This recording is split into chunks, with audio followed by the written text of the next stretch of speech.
It is the only gel that when I took it, I immediately vomited all over the side of the road from the texture. That is the biggest, hardest no ever. Hey y'all, this is Mama Runs an Ultra. I'm a runner on the downhill side of my 50s who decided that I would run my first 50-ish K. Now, I've run a whole bunch of half marathons over the last several years, but I've never run more than 16 miles. And as I dive into training, I spend a lot of time asking myself, what the hell am I thinking? So a few episodes ago, I was telling y'all about my first half marathon, the one that I don't even remember running other than I burst into tears at the finish line and I had the police escort because I was the last person. Yeah. Okay. So in the years since then, I have started doing a little bit more study of the craft and learning what you ought to be doing before you get out there for endurance events. And especially in those early days, a lot of it was that I just plain didn't even know that I didn't know. So now that I have a little bit of information, I kind of have to laugh at the route that I decided to take. Now, disclaimer, I am not a medical professional in any way, and I am absolutely not a registered dietitian. And if you have needs surrounding fueling and your sport, see a professional. This is a comedy podcast. Anyway, the first time I tried to take a gel was in the middle of a race, and that is not a good idea. First of all, I was hot and sweaty and I couldn't get the package open properly. And by the time I did, I was like, what is this horrible thing? It was like caramel something. And that's when I realized that if I was going to be using any kind of sports nutrition during races, I was going to have to practice with it so that I did not gag or vomit in the middle of the race due to it. So I did what any logical person with an $80 credit at one of those sports nutrition websites would do. I ordered one of every single thing. Yes. About 50 different gels, different flavors, different brands. And then I made a spreadsheet because that's what you do, right? Yeah, well, that's what I did. So I made a whole spreadsheet of them by brand, by flavor, and I ranked them based on consistency and sweetness and aftertaste and how they sat in my stomach and all kinds of things. And frankly, I was completely surprised by what I ended up liking. But hold on, let's back up. I'll tell you where I started. In real life, I like fruity, citrusy flavors. I like grapefruit and mandarin orange, and I'm a massive fan of like coffee and things like that. So I at first thought that what I was going to like was going to be all the fruity flavors of the different gels, and that could not be farther from the truth.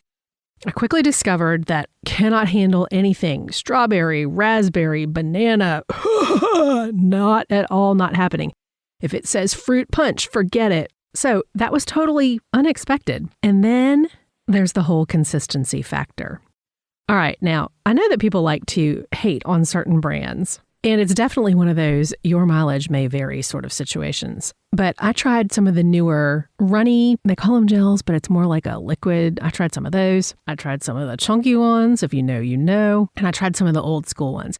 And I actually ended up on old school goo.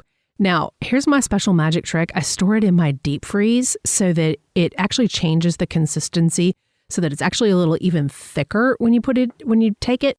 But for me, that actually works great. I just stick that blob in the side of my mouth and it just sort of works for me and it's not as gooey.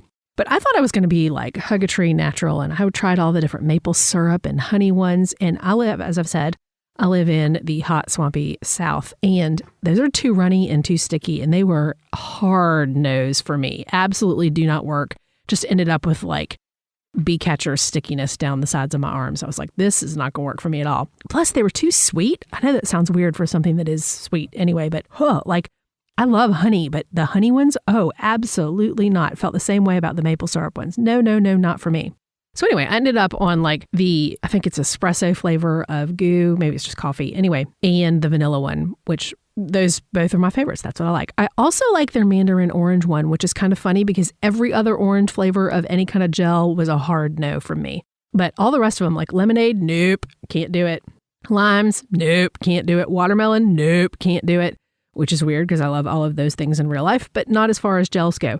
But the one gel that absolutely got me was that super expensive one that's on the market that's kind of chunky. If you know, you know. It is the only gel that when I took it, I immediately vomited all over the side of the road from the texture. That is the biggest, hardest no ever. I don't care if it's magic and will take 5 minutes off of my half marathon time. That is not going to happen for me. So if for some reason you end up with the $80 credit from the online source that sells a lot of nutritional fuel, you too could be a complete running dork like me and go ahead and make a spreadsheet. Honestly, I'm kind of proud of myself for it because after a while I forgot which ones I'd tried, especially when it came down to like 6 different brands that all have, watermelon lime or something similar. Ultimately, I also discovered liquid nutrition, and I absolutely have a favorite one of those, and that has been the game changer for me of taking little sips of it throughout the race rather than a big old chug of it, and it works. So even on races where they supposedly have water and/or hydration mix available along the way, I take mine with me just in case. But also, I ran a race down in Charleston many years ago where they ran out of water on the course after the second mile, and we still had many, many miles to go. So I'm never having that happen to me again. I will always have something with me. And I always run with at least a few bucks nowadays because that was the one time I didn't take anything at all with me and I was completely stuck. So when it comes to an ultra like this, I'm definitely going to be relying on some aid stations, and I don't know yet what the nature of them will be, but I do know that they're extremely well organized. It's one of the reasons I chose the race that I did, because everyone talks about how great the aid stations are.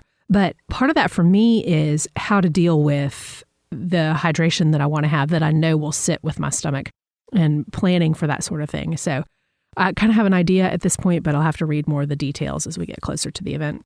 I have until summertime, so we got a while. If you are also a newbie like I am to all of this and you have not tried figuring out what sort of fuel works for you, feel free to do my whole spreadsheet thing. It really was helpful. And when my husband finally got into running, it was kind of funny because his personal preferences as far as gels go are completely different than mine, and it's wonderful because he never steals my gels out of the freezer. It's great. And I am not touching any of his chocolate, caramel, whatever. Blech, not happening.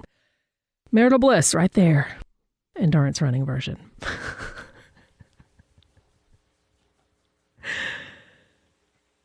I had a couple of fun conversations with some folks in the comment section talking about running shoes for long distances before. And most of y'all sounds like have experience running on trails. And what I'm doing is really more of like a paved-ish rail trail. So still trying to decide about the comfort in the shoes to wear. But if you have any feedback about nutrition, fuel, hydration, whatever, along a ultra course that does have a couple of aid stations, I'm definitely seeking that sort of advice. I have a vest, but I'm going to borrow a vest from a friend too. So like maybe I can preload a second vest to swap out.